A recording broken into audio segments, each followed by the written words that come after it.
Hello mga idol, what's up mayong buntag mga idol. So karon mga idol, naay ni comment atong bahin atong sa akong giingon ba nga unsaon pag zero following.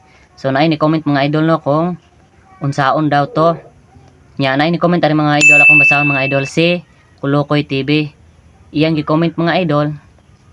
Idol, pwede pahimo og tutorial kung unsaon pag zero following. Dayon, napagi ni comment nga usa. Ang pangalan ani kay si Maninuod Man Kaoy.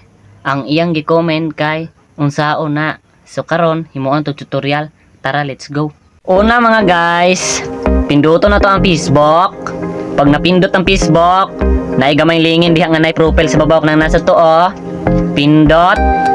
I-scroll pa ubos. Pinduton ang settings and privacy. Click settings.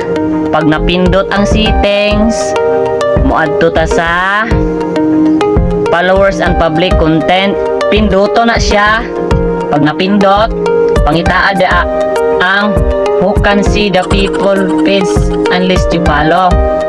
Pinduto na siya.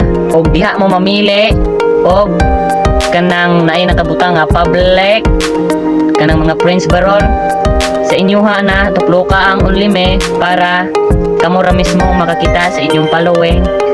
Pinduta ang unlime, dayon click save. Maura na og daghang salamat.